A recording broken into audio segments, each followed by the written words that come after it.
Fala aí pessoal, tudo bem? Vamos seguir aqui o nosso estudo da auditoria. Nosso tema agora é riscos e a gente vai estudar riscos sob diversas perspectivas, sobre a perspectiva do auditor, né, sobre a perspectiva do trabalho, sobre a perspectiva do cliente, ou seja, todos os institutos de risco que nós temos nas normas de auditoria e que nós temos também na doutrina em auditoria.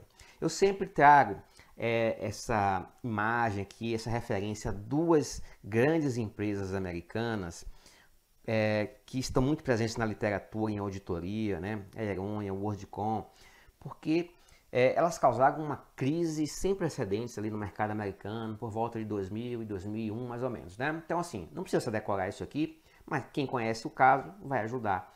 Mas o que é que eu quero demonstrar aqui é que essas empresas elas costumavam divulgar lucros nos seus balanços, mas na verdade elas tinham prejuízo, né? E prejuízos absurdos que chegaram a desestabilizar o mercado americano. E essas duas empresas elas tinham uma firma de auditoria em comum, a Arthur Andersen.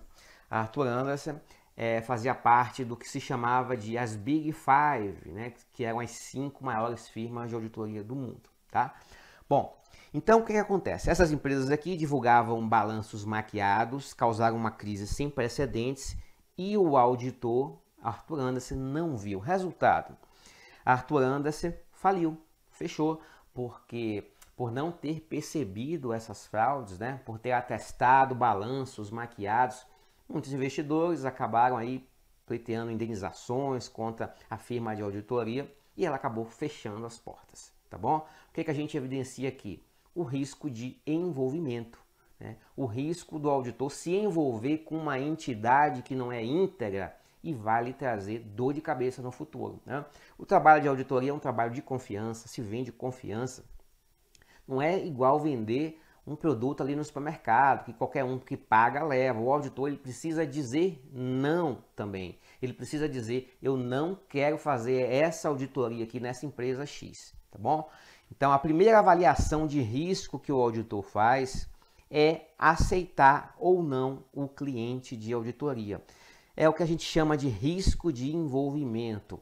O risco de eu me envolver com uma entidade que tem uma administração que não é honesta, uma administração que, enfim, há suspeitas de fraude e que vai trazer alguma repercussão negativa para o trabalho do auditor. O auditor vai ter que ficar muito atento para não perceber fraudes, né? Para perceber fraudes. Por quê? A gente sabe que fraude é um ato intencional, né? Portanto, existe uma intenção de camuflar, de esconder, e o auditor está se arriscando muito, é um verdadeiro campo minado se ele entra e se envolve com administrações, com auditorias em entidades que são visivelmente não honestas. Então, muitas organizações contábeis, especialmente fora, orienta os auditores a desenvolver grandes algoritmos, programas, softwares, para decidir se aceita ou não o cliente de auditoria. Então veja que o processo de aceitar o cliente de auditoria é um processo bastante sensível. Não é só oferecer o recurso que o auditor quer, o dinheiro pelo serviço, e o serviço vai lá ser feito. Não, é preciso avaliar o risco de aceitação do cliente, né? O risco de envolvimento, senão o auditor vai se dar mal nesse trabalho. Bom, a nossa norma de auditoria, a TA 210, ela prescreve algumas circunstâncias, ela não entra em muitos juízos subjetivos, mas ela traz algumas circunstâncias objetivas, que é a seguinte: o cliente de auditoria apenas deve ser aceito se forem atingidas as condições prévias para uma auditoria. Quais são as condições prévias? Se não estiverem presentes as condições prévias, o auditor nem pensa sobre o trabalho. Ele nem avalia se vai fazer ou não o trabalho, tá? Se não houver as condições prévias, a gente não vai ter um trabalho de auditoria, então o auditor não deve nem pensar em fazê-lo. As condições prévias exigem um relatório financeiro que tenha estrutura aceitável e a informação, a declaração da entidade, de que a administração tem ciência de suas responsabilidades em elaborar as demonstrações contábeis, os controles internos e fornecer ao auditor todas as informações, todos os acessos aos dados, às pessoas, né? Então, o que é que a gente observa aqui. Primeiro, a gente precisa ter um relatório financeiro que tenha uma estrutura aceitável. Quais são os relatórios financeiros que existem? O balanço, a DRE e por aí vai, né? Então, se o auditor é convidado a fazer uma auditoria, ele precisa saber se existe um relatório financeiro para ele auditar. Porque se a empresa disser assim, olha, eu anoto as minhas contas em um caderninho, já falei esse exemplo aqui, em um caderninho, eu faço aqui o meu ativo, meu passivo num caderninho. Então o auditor vai dizer assim, olha, então eu não vou fazer auditoria porque você não tem um relatório financeiro para eu auditar. Você tem aí um caderninho de anotações e isso não é um relatório financeiro adequado, aplicável ao caso, né? Então, ó, se não houver o relatório financeiro, o auditor nem olha. Segundo, o auditor precisa ter certeza de que a administração vai colaborar com o trabalho do auditor. Ela vai fazer as declarações que o auditor pede, na qual ela assume a responsabilidade que a elaboração das demonstrações contábeis é uma atribuição dela, da administração, é ela que tem que prevenir erros, é ela que tem que fazer os controles internos, nada disso é o auditor, embora a gente já saiba disso, né? É preciso que isso fique claro. Então, a gente não contrata uma auditoria para consertar o nosso balanço ou para fechar o nosso balanço que a gente não conseguiu. Não é para isso que a gente contrata uma auditoria. A gente, quando contrata uma auditoria, a gente entrega as demonstrações contábeis prontinhas, eventualmente, pode ser feito ajustes, mas a gente entrega prontinhas para o auditor avaliar, tá bom? Então, essa separação de atividades, administração e auditor, deve ficar bem clara. A administração não deve achar, né, se é que ela pode achar, que seria bem estranho, que é o auditor que tem que fechar as demonstrações contábeis, é o auditor que tem que elaborar os controles internos. Não, isso é função da administração. Então essas são as nossas condições prévias, são condições objetivas que não estando presentes, o auditor nem aceita o trabalho. Claro que o auditor vai olhar outras coisas também, como a integridade da administração, sua capacidade de realizar o trabalho, tudo isso. Então, ó, essa decisão de aceitar ou não o cliente de auditoria é uma decisão baseada no julgamento profissional. O que é julgamento profissional? É uma ponderação racional do auditor, né? Baseado na sua experiência e baseado nas informações disponíveis. Não é uma simples escolha, não é um chute, eu vou aceitar, não vou aceitar. Não, é um raciocínio justificado, de modo que se você apresentar esse raciocínio para um outro auditor, esse outro auditor que não tomou essa decisão, ele, na média, ele iria pensar assim, eu também tomaria essa decisão, né? Porque o julgamento pressupõe isso, né? Você utiliza as melhores informações que você tem ali no momento para tomar a decisão. E a gente espera que essa decisão também fosse tomada por um outro auditor, por um outro auditor, por um outro auditor. Não pode ter muita variação, né? Aí a gente sabe que o julgamento profissional foi perfeito, né? Adequado. E esse julgamento profissional, além daquelas questões objetivas que a gente apresentou, eu falei daquela, logo na primeira tela, né? Aquelas entidades com administrações não íntegras. Então, é um principal fator de ponderação, a integridade da administração. Por que que o auditor vai se meter numa auditoria em que a administração não é íntegra? Ele só vai se complicar, porque certamente vai deixar escapar alguma coisa, né? Se há intenção de fraudar alguma coisa, vai passar. O auditor pode ponderar também sobre a qualidade dos processos de gestão de risco da entidade. Se for uma entidade muito arriscada, ele pode entender que não é adequado realizar essa auditoria. Ele pode ponderar sobre as exigências de divulgação, incluindo as regulatórias, ou seja, se a entidade está sujeita a uma regulação, por exemplo, do Banco Central, né, ou de uma Agência Nacional de Petróleo, uma Agência Nacional de Saúde, uma SUSEP, ou seja, qualquer entidade regulatória, de modo que crie obstáculos ou que seja arriscado, enfim, né, que ele vai ponderar se ele tem condições de fazer essa análise para decidir se aceita ou não o trabalho. Nesse julgamento profissional, o auditor pode ponderar sobre a existência de grupos de interesse relacionados à entidade. Ele pode verificar a presença de partes relacionadas envolvendo as operações dessa entidade que ele vai auditar, porque sempre existe uma preocupação com as partes relacionadas, pessoal. Não é ilegal ser parte relacionada, né? Não é isso. é que parte relacionada consegue negociar em circunstâncias ou em condições que não são as condições de mercado. É aquele negócio feito de pai para filho, né? De uma matriz para uma filial, ou seja, em condições que não são as condições do mercado. E isso pode servir para simular acordos, transações, etc. Então sempre traz um pouquinho de risco quando envolve parte relacionada. Não significa que está errado, mas traz um pouquinho de risco. Então o auditor pode avaliar essa questão. A questão da saúde financeira da organização pode ser avaliada também. O auditor pode entender que essa organização aqui não tem condições sequer de pagar os seus honorários. Então, ele vai trabalhar para quê? Não, a auditoria também não é trabalho voluntário, né? A gente tem um limite ético na questão dos honorários, né?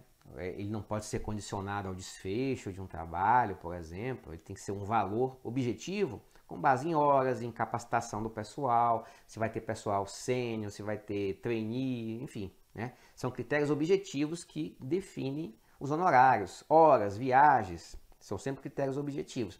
Mas se você sabe que a entidade não vai pagar porque não tem condições financeiras, não vale a pena realizar esse trabalho. Pode ser um fator de ponderação também.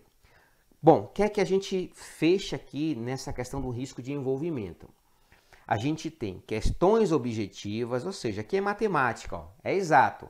Se o relatório financeiro não for aceitável, o auditor não vai aceitar o trabalho. E se a administração não vai colaborar com o auditor não vai aceitar o trabalho. Aqui nós temos duas condições objetivas, mas o auditor vai ponderar também sobre aqueles elementos subjetivos, né? Se a administração é honesta, se há muito risco envolvido, o mercado, se é um mercado regulado ou não, se há partes relacionadas e por aí vai, e outras. Essas circunstâncias aqui, elas são exemplificativas, tá? Não é exaustivo em hipótese alguma. Tudo isso a gente falou sobre risco de envolvimento, tá? É o risco do auditor se envolver. Agora vamos começar a estudar os demais riscos, e aí eu trago uma definição de risco, uma definição genérica, né? Para a gente entender o que é risco. A gente tem uma boa definição lá no material do COSO, os referenciais teóricos do COSO, e diz lá que o risco é a possibilidade de que um evento ocorra e afete de modo adverso o alcance dos objetivos da entidade.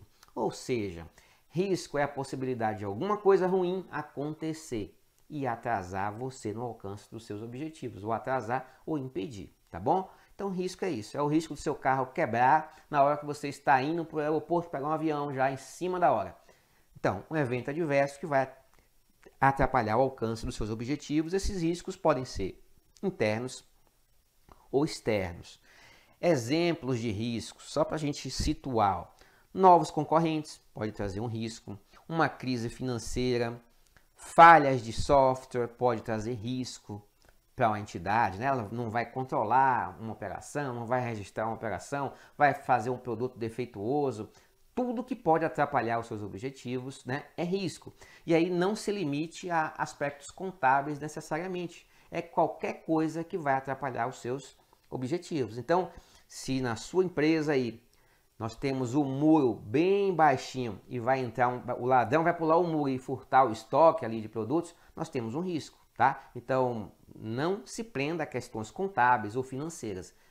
O risco ele assume diversas formas, interna e externa, pode estar materializado em uma questão financeira, pode estar materializado em um furto de estoques, qualquer coisa que atrapalhe os nossos objetivos.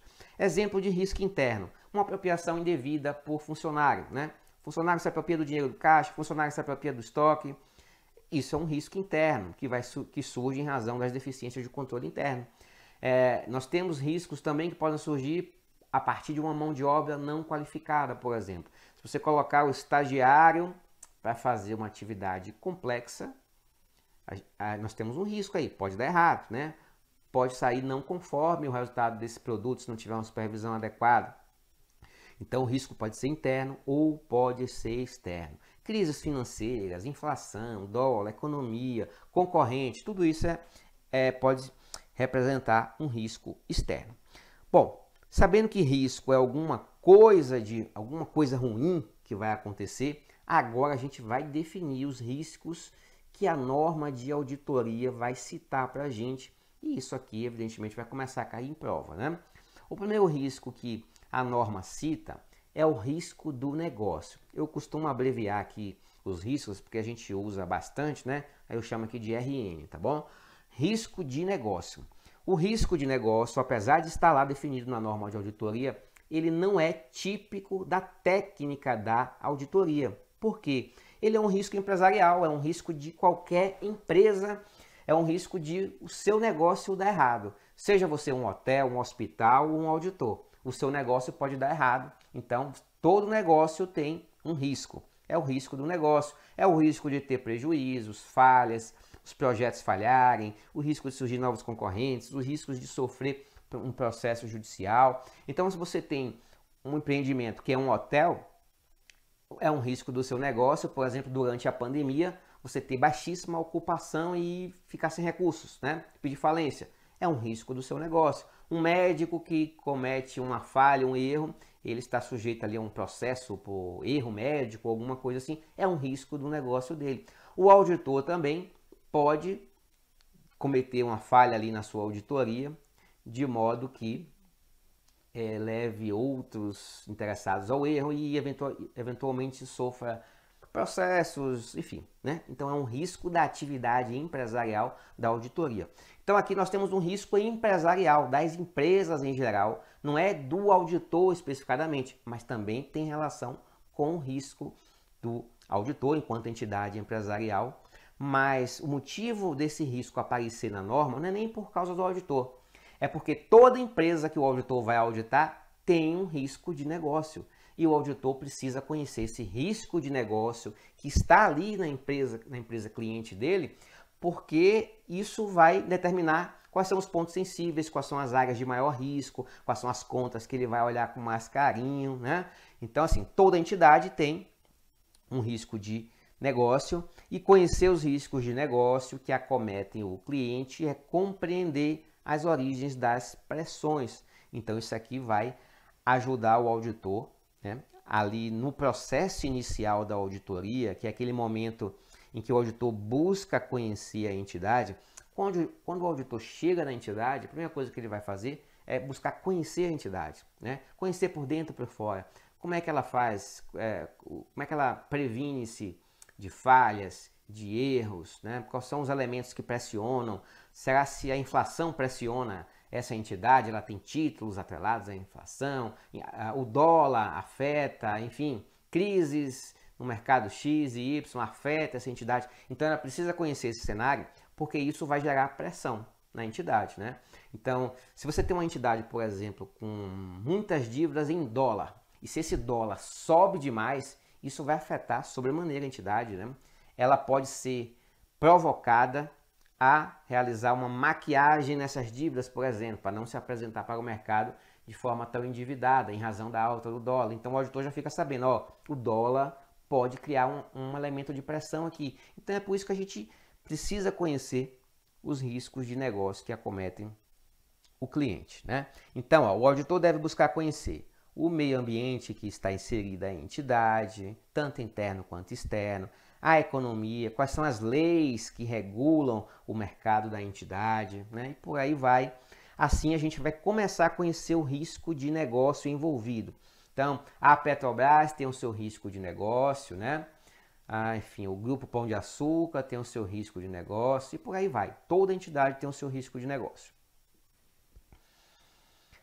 Bom, o risco de negócio vai aparecer na norma, que é um trechinho da norma, e diz assim, ó, o entendimento dos objetivos, da estratégia e do modelo de negócio da entidade auxilia o auditor a entender a entidade em nível estratégico e a entender os riscos de negócio, ou seja, a gente precisa conhecer os riscos de negócio que a entidade toma e enfrenta. O entendimento dos riscos do negócio que tem efeito nas demonstrações contábeis auxilia o auditor a identificar os riscos de distorção relevante. Um outro conceito aqui que a gente vai estudar daqui a pouquinho, uma vez que a maioria dos riscos de negócio terá, em algum momento, consequências financeiras e, portanto, efeito nas demonstrações contábeis. Olha só que interessante isso aqui, né? A gente tem riscos de negócio que afetam diretamente as demonstrações contábeis, né? Por exemplo, o dólar. Se você tem dívidas em dólar, vai alterar ali os seus saldos de passivos, né, em moeda estrangeira de forma muito direta. Então você tem riscos de negócio que afetam diretamente as demonstrações contábeis, mas você pode ter também riscos de negócio que não afetam diretamente, mais uma hora vai afetar. Por exemplo, vamos admitir aqui que uma empresa que polui o meio ambiente é obrigada pela legislação ambiental a instalar um sofisticado sistema de controle desses poluentes. E ela não faz isso, né? Então, enquanto ela não faz isso, ela está tendo ali lucros, né? Está feliz da vida, está tendo lucros, mas não fez o sistema de controle. Aí uma hora chega ali o IBAMA, aplica uma multa milionária naquela empresa. Então, ó, imediatamente afeta as demonstrações contábeis e de repente, a depender do valor da multa e das outras consequências legais, ela pode ser impedida de funcionar. Então veja, de repente, o que parecia uma vantagem competitiva dela, porque ela não gastava dinheiro, recurso para controlar aqueles poluentes, né? Estava feliz da vida ali porque o IBAMA nunca visitou a entidade para fiscalizar, então ela economizava essa grana do controle dos poluentes sempre, mas um dia tomou uma bela de uma multa, né, criou um passivo monstruoso e ainda foi interditada, ou seja, afetou a sua continuidade. Então, assim, os riscos de negócio afetam diretamente a entidade e os que não afetam, um dia vão chegar ali nas demonstrações contábeis. E se chega nas demonstrações contábeis, interessa muito ao auditor, porque tudo que o auditor quer na vida é encontrar distorções relevantes nas demonstrações contábeis, né? Bom, o risco de negócio a gente pode dividir, classificar ele em riscos de mercado, riscos operacionais e riscos de crédito. Riscos de mercado são as condições que afetam um instrumento financeiro, então um índice, um coeficiente que reajusta títulos, por exemplo, pode elevar muito uma dívida, por exemplo. Então são riscos de mercado.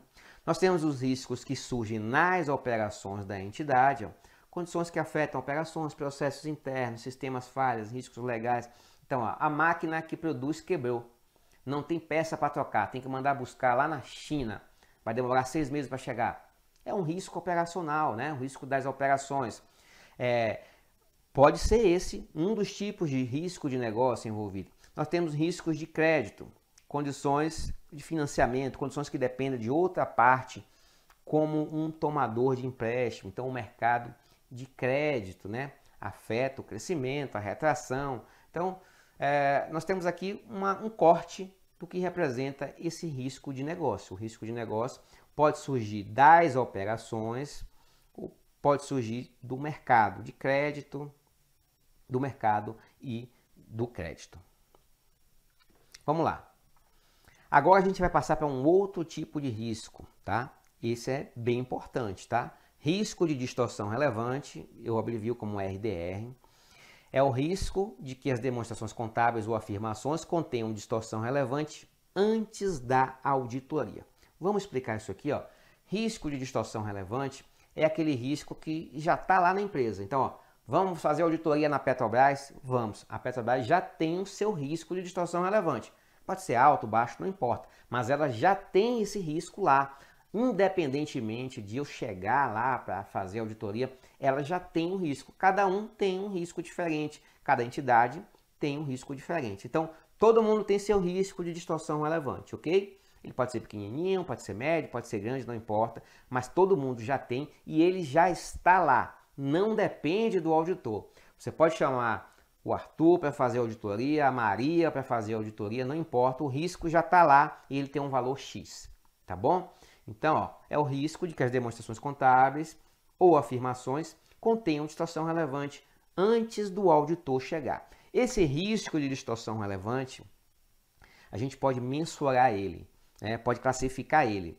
Pode dizer que ele está no nível geral ou no nível das afirmações. Então, ó, partindo aqui do maior para o menor, o que é um risco no nível geral? Quando a gente usa essa expressão aqui, ó, no nível geral, em relação a qualquer aspecto aqui na auditoria, a gente está se referindo às demonstrações contábeis como um todo, tá bom? E quando a gente usa afirmação, a gente está falando de uma afirmação, ou seja, uma conta. Lá no balanço tem assim, estoque 1 milhão.